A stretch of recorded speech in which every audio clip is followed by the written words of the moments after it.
Good morning, Read 180 students. Today is Wednesday, May 6th, and we are going to be working on our next lesson in our real book. So please make sure you have a pencil and your real book turned to page 150, okay? So today we're going to take a little break from actual reading, and we're going to work on a couple skills that maybe will help you with some vocabulary, especially as we move forward with some upcoming readings. Now, today our lesson is going to be focusing on synonyms and antonyms. Now, this should be a review for most of you because we have worked on quite a few assignments with synonyms and antonyms, as well as root words and suffixes. Now remember, a root word is like just part of a word. And so we use that, we break away word parts to help us understand what new words might mean to us. Now a suffix is a word ending that comes at the end of a base word or at the end of a word part. And again, that can change that root word to mean several different words. So that's what we're going to be working on today on the next 2 pages.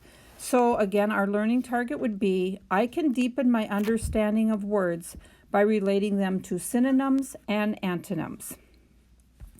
Okay, so if we take a look at page 150, and you'll see in my slide, I have the same page that you would be working on. And again, we're going to recognize some Latin roots that can help us kind of determine what word meanings could be when we're not sure of them. We're going to also explore words that have similar meanings, but also opposite meanings. Now, when I think of Latin words and knowing root words, it comes in really handy, especially in science class. And you've probably seen Mrs. Murray or Vicky help you break down word parts and talking about, like, this is what this part of the word means this. So sometimes just knowing the separate parts, you can figure out those really long science words just by knowing the word parts and putting them together. So that's what we'll practice today. Now, if you look at the top of page 150, we're going to look at 2 roots, CIV and LIBER. Now, if you read along with me at the very top in that tan box, many English words have Latin roots. Knowing the meanings of these roots can help you determine the meanings of words that contain them. So the first Latin root, CIV, means citizen. And the Latin root, LIBER, means free. So again, keeping those words, those word parts in mind, that's going to help us with the next part where we talk about word families. Now we've also, earlier this year, we've talked about word families, how when you know the part of speech, like if it is a noun, a verb, an adjective, sometimes knowing that what that root word means or that part of speech, we can add a suffix, a word, letters, or a suffix that would change that meaning a little bit, but still using the same root word. So what I want you to do, if we look at the first word families, and we're going to look at the English word civic, okay? So if you're in that first box, you're going to see that the parts of speech is an adjective. And so if we know that CIV means citizen, by adding an IC, adding that IC suffix can mean relating to. So now we have a new meaning, and it is relating to a city or town or its citizens. Now, again, you have most of the work done for you with this one. So we know CIV means citizen, so that part will be in your meaning. And we know the suffix IC stands for relating to. So now I can define the word civic as to relating to a city or town or its citizens. Okay. Now we're going to walk through numbers 2 and 3. And you can go ahead and work these on your own, or you can follow along as I read through them. So you'll see our next word is civilization. Now, we know that civilization, that word is going to be a noun. So that part of speech would be a noun. The meaning then is a society of citizens that is organized and developed. So again, CIV stands for citizen, okay? So the civilization and that suffix actually means a society. So we know it is a society of citizens. And again, we want to expand that definition though, so it would be society of citizens that is organized and developed. So go ahead and fill in for number 2. You can pause this recording to do that, but we're going to go on to number 3. Now, the word civilian is also a noun. So go ahead and put that on line number 3 under part of speech. And you've probably heard the word civilian. So again, we know that the root word CIV means citizen.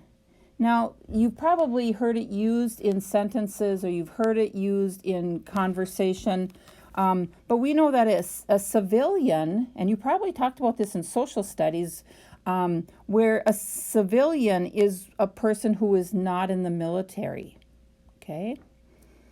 Again, CIV would mean citizen, but the word civilian refers to a citizen who is not serving in the military.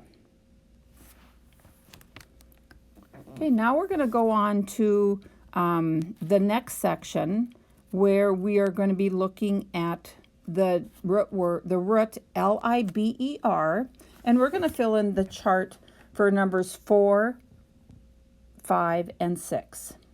So if you look at the word liberty, the English word is liberty, and we know that L-I-B-E-R means it's free. We know that I-T-Y, the suffix or the ending, means quality of, state of, or degree of. So I can define liberty as the ability to speak and act freely. Okay? So again, we know that L-I-B-E-R refers to being free. So I can, and again, it's the state of being, the quality or the degree of. So that means I have the ability to speak freely and act freely. If you look at number 5, you'll notice the word is liberate. Now, liberate is actually a verb because there's some action that is included with that, okay? Liberty, or to liberate, means again to free. Now, you probably know this word, like they're going to liberate the prisoners. They're going to liberate the soldiers that were captured during the war. Means that they're going to free others who were either captured or have been in some confinement of some sort, maybe held prisoner. So we're going to liberate, we're going to free them. And knowing that if there's some action involved, we're going to know that the parts of speech is actually a verb. All right. Now the last one, the word is liberator. Now you're going to see again, all of these have the root L-I-B-E-R, so it's going to have to do with freedom or freeing because that's what the word means. Now a liberator is someone who frees others from being captured or in confinement. And so we know that that would be a noun. And a liberator would be the person who would carry out that being able to liberate a prisoner or somebody who's being held against their will. Okay? Now, again, you can pause this chart. You're going to go ahead and complete 7 through 11 based on the words up in the top 2 boxes. Now, remember, a good strategy is you might know the word, but please make sure you reread it in the sentence itself, okay? Now, all of these are sentences from the story, so that might even make it a little bit easier. So once you complete 7 through 11, go back and reread your sentences to make sure that you have chosen the correct English word. And again, you're going to choose those English words from the two boxes right above it. Okay? Again, pause this recording to finish it, and we're going to go on to page 151 when you are ready. All right, page 151, we're going to do a quick review of synonyms and antonyms. Now, if you look at page 151 at the very top, the definitions are there for you if you need to refer back to them. Now, you guys are pretty good at knowing what a synonym and an antonym is, but you just kind of maybe sometimes have to stop and think. So if you remember, synonyms are words with similar or same meanings. Now, if you notice similar and synonyms start with the same letter, that's a good trick to remember. Oh yeah, synonyms means the same. And so you can think of words like happy and joyful would be synonyms for each other. Okay? Now, an antonym are words that have opposing or opposite meanings. So if you were to be asked what is the antonym for happy, you would probably answer sad. Okay? Now the next thing we're going to do is, so again, as we read these words, as we work on these synonyms, I want you to be kind of thinking, do they have a similar meaning? Do they have an opposite meaning? So you're going to be doing some identifying, but we're going to do one exercise first where it's called synonyms in context. Okay. This is directly from the lottery. And so again, if you have to go back and look for the answer, you can, but you should probably just be able to answer this based on the knowledge that you remember. So two words may be synonyms, but have slight differences in meaning. So I'm going to have you read along with this excerpt right from the story, The Lottery. Bobby Martin had already stuffed his pockets full of stones, and the other boys soon followed his example, selecting the smoothest and roundest stones. Okay, and again, you might have to reread this after we look at the question, but go ahead and feel free to do that. So you're going to answer this next question. Why do you think Shirley Jackson used the word selecting rather than a synonym such as picking? So why do you think she chose that specific word? So I want you to finish this sentence starter. I think she used the word selecting because. So write down on that line, what do you think? And then the next thing we're going to do is identifying synonyms and antonyms. Okay. We're going to do questions 1 through 6, and you're going to read each pair of words, and you're going to determine if the words are synonyms, I want you to write the letter S in the box. If you think the words are antonyms, write the letter A. And again, as you read each pair of words, just kind of ask yourself, do these have similar meanings or are they opposite? So we're going to do number 1 together. So your two words are select and replace. Well, if I select something, that means I choose something. Now, think about if I replace something, that means I'm getting rid of it and I'm going to substitute in. So in this case, select and replace would be opposites, and you would put the letter A in that box. So again, you can freeze this or pause this recording and answers questions 2 through 6.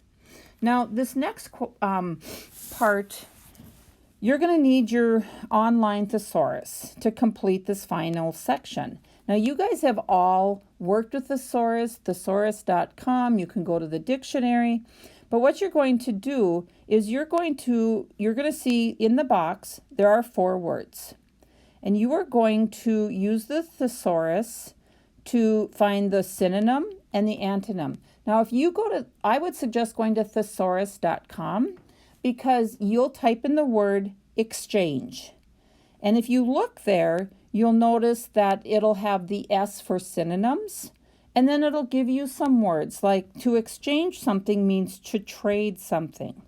Now, in that same selection, if you read down a little bit, you'll see the letter A, or you'll see the abbreviated ANT period, and you're going to see a list of words. And so just choose from there. Now another, if you look at exchange, an antonym would be keep.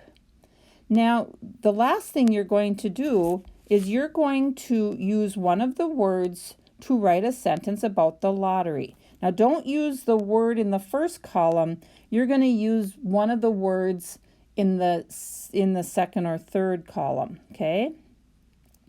So you'll notice in this one, in this case, the sentence is, the villagers keep tradition alive. So again, your next three sentences will have to pertain to the lottery. Now, again, you'll have to go back to your thesaurus online to fill out the box. But once you get your words in the synonym and antonym columns, then you'll be ready to write your sentences. All right, that is all we are going to work on today. When you're done with pages 150 and 151, I would like you to take a picture and to submit it or attach it in Google Classroom, and you will be done for today. Now, just a reminder, today on Wednesday the 6th, I did send a message for through Google Classroom. I am actually in a meeting at Lincoln High School today, and so if you try to get a hold of me via email or on the phone, I can't promise that I can answer your questions or address what you need right away. I might be able to check my email on break and get back to you, but just know that when I return on Thursday to work, I will address or reach out to you at that time. So be patient with me if you don't hear back from me. It's just because I am in a meeting and I might not be able to break away from what I'm doing. So again, just finish up these 2 pages. Make sure that you are reading your 15 minutes and getting it recorded in your reading log. There's nothing more that's going to keep you engaged and at the level where you're at is if you keep reading. So hang in there and just keep working hard. So again, you've been doing a great job. I'm really proud of you. I miss seeing your faces, but I sure enjoy when I get an email back and forth once in a while from you. So